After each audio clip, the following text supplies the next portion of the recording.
So let's have a chat about Superliminal. Superliminal is a game about mind-bending puzzles, some fourth wall breaking, and a touch of narrative. Now, this is probably going to be a hot take and a half, but I think Superliminal makes a better Let's Play than a game.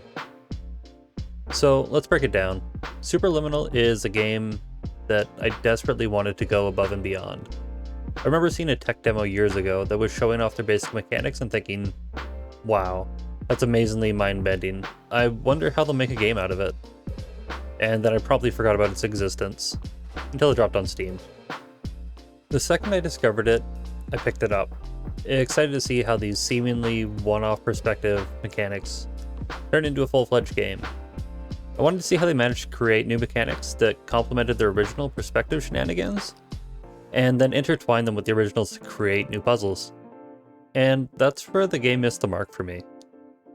The game is beautiful, wonderfully polished, trippy, and very, very, very unique. But for a puzzle game to be truly amazing in my eyes, it needs to make puzzles. Puzzles that build upon what they already have over time, and create amalgamations that the player never considered possible.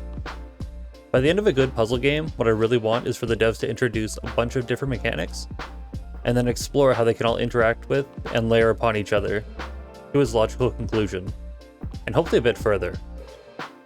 My biggest criticism with Superliminal is here.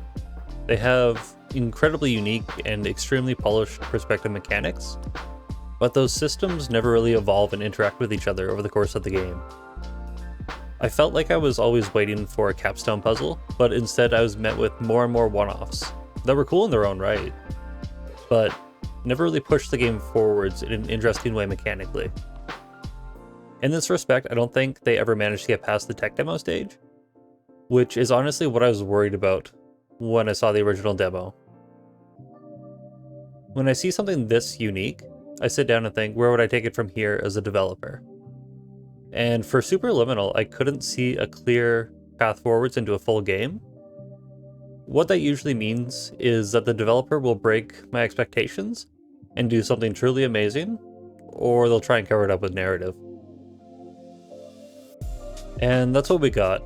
A dream within a dream within a cat within a dream. Now let's be clear, the story wasn't terrible, it was just generic. And it descended into pretentiousness in what felt like an attempt to justify this experience as a game. I would have preferred to get a less symbolic narrative and have that effort put into the game itself. I think if you want a game to be carried by its narrative, you have to do an exceptional job. Something like The Beginner's Guide, which turned a walking simulator into an emotional roller coaster, or The Stanley Parable, where half the experience is in the narration itself. Now this may seem like a ridiculous bar for a game, and it may very well be, but I strongly feel that the core of Superliminal had the potential to stand up next to the giants. It just didn't quite make it there. It's like watching the next great athlete tear their ACL. I was invested in the career, and so I probably had unreasonable expectations from the very start. You know what else is unfair? Selling out. But here we are. I stream on Twitch every Thursday at 6:30 p.m. PST, where I play Generic Shooter 7, usually.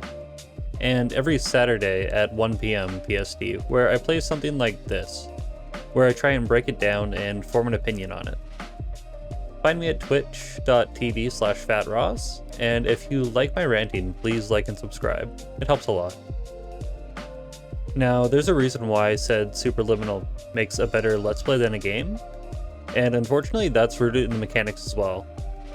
The problem is that most of the puzzles rely on the same scaling and perspective tricks and never build off them in a meaningful way, which leads to 90% of the puzzles feeling the same.